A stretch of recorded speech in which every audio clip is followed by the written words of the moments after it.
Hello good morning, എല്ലാവരും സുഖമായിരിക്കുന്നോ?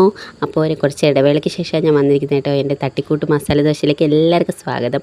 അപ്പോൾ അരിഞ്ഞു വെച്ചിരിക്കുന്ന സവാള, ഇഞ്ചി, പച്ചമുളക്, തക്കാളി, ക്യാരറ്റ് ഇവയൊക്കെ ഞാൻ എടുത്തിട്ടുണ്ട്.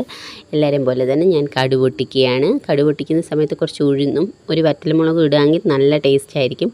അപ്പോൾ നമ്മൾ അരിഞ്ഞു വെച്ചിരിക്കുന്ന എല്ലാം ഇടുന്നുണ്ട് കേട്ടോ. എൻ്റെ വെപ്രാള കൂടുതൽ കൊണ്ട് ഞാൻ മുഴുവൻ സാധനങ്ങളും ഒരുമിച്ച് തട്ടുന്നുണ്ട്.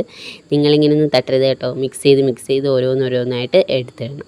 അതിന് ശേഷം വഴണ്ടി വരുമ്പോൾ നമ്മൾ മഞ്ഞൾപ്പൊടി, മല്ലിപ്പൊടി, ഗരം മസാല ചേർത്ത് കൊടുക്കണം. എൻ്റെ കയ്യിൽ ഗരം മസാല ഇല്ലാത്തതുകൊണ്ട് ഞാൻ പെരിഞ്ജീരകം കൊണ്ട് അഡ്ജസ്റ്റ് ചെയ്തു ഗൈസ്. അതിന് ശേഷം നന്നായിട്ട് വഴറ്റിയെടുക്കുക കേട്ടോ. ഞാൻ പച്ചമുളകിൻ്റെ അരിയൊക്കെ എടുത്ത് കളഞ്ഞിട്ടിട്ട് കുഞ്ഞുങ്ങൾക്ക് വേണ്ടി കുറച്ച് വെള്ളം ഒഴിച്ചു കൊടുക്കുക. അതിന് ശേഷം അത് വേവിച്ചെടുക്കുക. അപ്പോഴത്തേക്ക് നമ്മുടെ ഉരുളക്കിഴങ്ങ് കുട്ടന്മാർ വെന്ത് തന്നിട്ടുണ്ട്. ഞാൻ അവനെ ഉടച്ചെടുത്തിട്ടുണ്ട് കേട്ടോ. അതിന് ശേഷം അതിട്ട് കൊടുക്കുന്നു, മിക്സ് ചെയ്യുന്നു. നല്ല മണമൊക്കെ വരുന്നുണ്ട് കേട്ടോ. കുറച്ച് പെരിഞ്ജീരകം ഇട്ടതിൻ്റെ ആയിരിക്കും നല്ല മണമുണ്ട്. ഗരം മസാലേൻ്റെ കുറച്ചുകൂടെ നന്നായിട്ട് ഇരുന്നേനെ.